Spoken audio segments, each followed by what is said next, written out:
in the back of your mind, or did General Davis or anybody else ever say, "Look, we have to be more disciplined. We have to be better than everybody else"? No, I don't think so. I don't think that they emphasize that we should be better than anybody else, but we were just the point where if you want to succeed in this program, you have got to set certain standards and all. And one is you can't ship shod in one of these things. You've got to toe the mark. So I don't think that we had ever uh, emphasized that you could be better than anybody else. But Did you ever have any problems in Tuskegee itself or in oh, Alabama? Sorry. oh yes, many problems. The by my father being a policeman, and I was used to guns and all like that. And when I became in 1945, I became the provost marshal. They were letting the fellows that had been overseas and all. They 46 points, and the Lieutenant Alexander, was the provost marshal, and he was my good buddy and all. So he thought that he said that, had you ever thought of being a provost marshal? And I said no, because of my father being in law and order and all. So I sat down and talked with him, and I said, well, I will try it. And so they sent me to Philadelphia. Oh, I can't think of the base right now. But I went for 5 weeks to provost marshal school and then came back. And then Lieutenant Alexander got out of the service, and they made me the provost marshal. Well, I was, I had just felt as though that when we would go to bases and all, that we could wear our guns and all. And I mentioned this um, Pat Evans was the deputy sheriff there. He would not let the fellas on the base wear their guns off the base. And we had a building in downtown Tuskegee that had government property on it. So I put Sergeant Woodson and several other the fellows that were guarding the building. We went through town wearing these guns, and Pat Evans stopped us and wanted to take the guns away. And I said, no. Now, and he said, well, the next time that I find one of your fellows wearing that gun in the city, I'm going to put him in jail. So we did this. Whenever we'd off the base, we would take the guns off. And then when you got on government property, which is this building, then where they would wear their guns and all. Uh, I had incident after incident of in Montgomery. We had little problems there. Arbon, of course, is on the east side, 30 miles from Tuskegee. We had problems there. What sort of problems?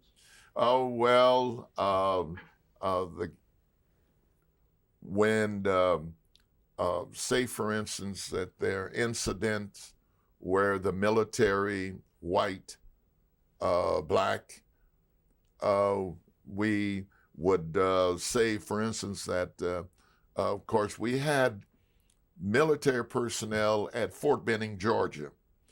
And when the military police would say, for instance, we'd have an incident and all, and the two individuals were black and white, and we would get ready to arrest them, we could only arrest the black fella, and we could not arrest the white fella, although they were military. And so this created a problem and all. And then we had problems where the guys would have a drink or two and then get on the bus and didn't want to sit in the back. You know, the 5 seats in the back and the 2 seats over the wheel.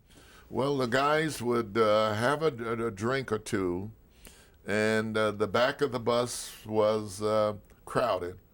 Then they had nerve enough to the booze and all to sit in the front. And then the bus driver would call the police, and the police would arrest the military and all, and then I'd have to go to Montgomery or Auburn or someplace to get them out of the jail and all. But we had problems.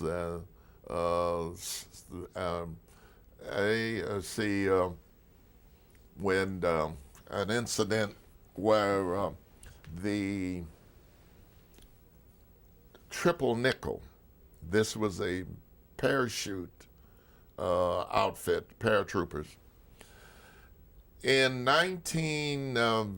but I had just became provost marshal, and Colonel Parrish had given them permission to fly over and jump on the base.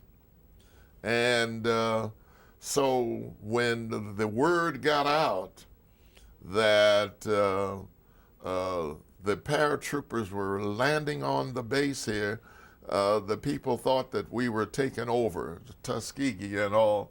And we had a problem there because they had the Pat Evans and all of his deputies had guns and were coming on the base to stop us from going off the base and conquering Tuskegee. So, but we had incidents like that. I could tell you and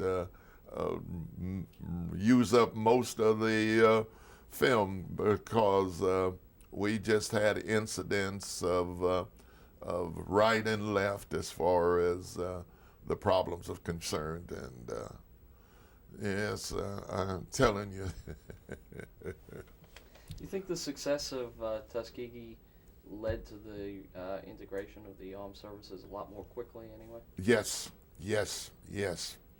Because I refer to him as Cousin Harry Truman. That he integrated the service and all. But the guys, the records as far as not losing a bomber and to enemy fire and all, and just the reputation that the fellows established that actually hastened the integration of the service and all. Because when I was stationed at Bowling, and then I was transferred to Springfield, Westover. They were going to integrate the military. So they put the black troops upstairs and the white troops downstairs, and they called them integration and all. And General Olds, the dad, not the young Olds, but the dad, uh, he did not realize that the troops were doing this, and the commanders were doing this, and I went up to see him and talk to him and all, and he stated that if this is integration, I'll just kiss you all over. So he said, well, O'Neill, you suggest a way to integrate the troops at Westover. And I recommended that they alphabetical. And alphabetically, they worked out all right. And so that kind of followed me around because the young O's and Chappie James, General James, were buddies and all. And he brought him to Washington here, and he was asking, where do you know an O'Neill? And he said yes, and the young O's said, my father talked to me and told me about you and all, and that was a pleasant experience too for General O's and Chappie James and all, to know that his father said that he helped. O'Neill helped him integrate the Westover at all. Do you have any good Chappie James stories? Well, well, he's dead, and I can't bring. But oh boy, I'm telling you, Chappie used to. They won. I was a first lieutenant, and Chappie was the second lieutenant, because Chappie was an instructor, and he was not going to go into the service when they let them go into the service and all, because he was a civilian. And Chappie was, he did not want to go into the service, and I talked him into, and he made second lieutenant. And he was saying that the reason why that he wanted me to get into the service, because I was a first lieutenant and he was a second lieutenant, and I could boss him around and all. And then when he made first, because our paths crossed in Korea, and Chappie was a general then, and he came up to me and he was saying that now, because I was the first lieutenant then, and he said, well, I'll get you now, because Chappie was a fine fella. He was in Japan, in Tokyo. They had the area divided. The commander could not. Negroes were not allowed in a certain part of Tokyo, off from Tachikawa. That was the base.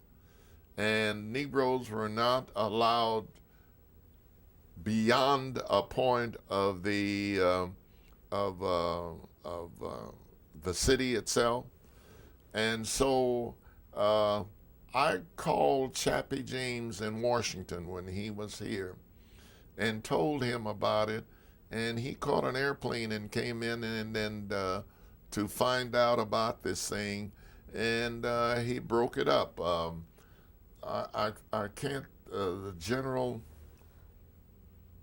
he was the ninth Air Corps area there, but I can't think of his name right now. But anyway, Chappie and I were get very good friends and all, and I was surprised when he died and all because he had retired 1 month. He was retired 1 month when Chappie died. He was in Colorado Springs attending a graduation when he had a heart attack. And because Ragsdale, Lincoln J. Ragsdale from Phoenix, Arizona, he had the Ragsdale's funeral home. And he went up to investigate and taken the body and all, and he said that Chappie had a heart attack and died suddenly and all. But Chappie was a fine fella, and I don't want to tell too many stories about Chappie because. How did you feel when he got his when he became a general? Oh, beautiful, beautiful. I think it was a great thing. It just overwhelmed me that he was a general and all, because just when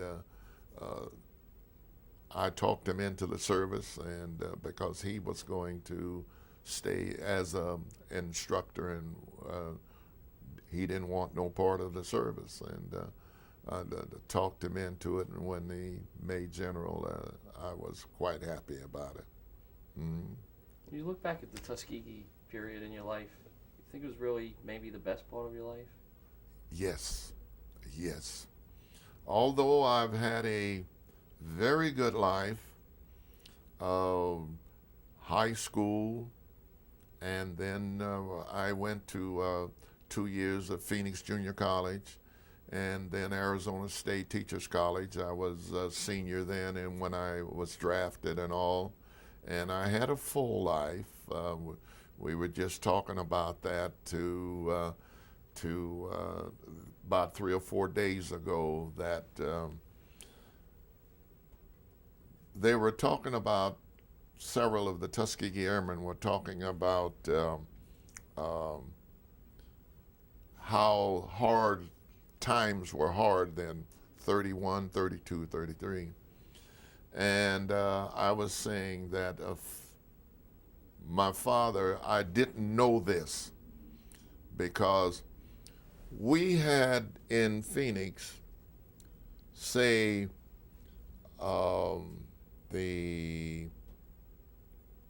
we could ride the streetcar anywhere. We bought the Fox Theater and the Orphan Theater. We could sit in the balcony. But all the other theaters, we could sit wherever we want them. We had no restriction because I recall in Atlanta, Georgia, and we went to a store, and I can't recall the name of the store, but I'd been used to, from Phoenix, Arizona, trying on hats. And when we went down to Atlanta, Georgia, and I tried on a hat, I had to buy it because the hat didn't fit me. But there's one thing about it, I put the hat on my head, and they called the police, and I had to buy the hat or go to jail. But we didn't have that in Phoenix. We just, the overall situation in Phoenix was really all right, liberal and all. And then when I went to Arizona State, the Dixie Howell was the coach from University of Alabama. Rudy Lavick, who was the coach, they had Bear Bryant to come in, and he recommended Dixie Howell. And Dixie Howell was our football coach well, he was coaching there when I left and went into the military. So it just was great. I just didn't run across no problems in Phoenix. And then when I got to Tuskegee, they tell a story. My mother tells a story about I was loud, and she says when you go to the South, they don't let you or don't permit loud laughing, you know. And so they told me, he says, well, if anybody tells you a story and you laugh, there are barrels on the corner. You run down to that barrel and stick your head in it and laugh. So, yeah, so, but I'm glad that Tuskegee was a part of my life. I've met a lot of fellas and throughout the United States and all, and I was just glad that I was a part of it. I was disappointed that I couldn't fly, but then when I learned to fly, guys teaching me clandestine, and I just was disappointed in that. But other than that, I liked it very much.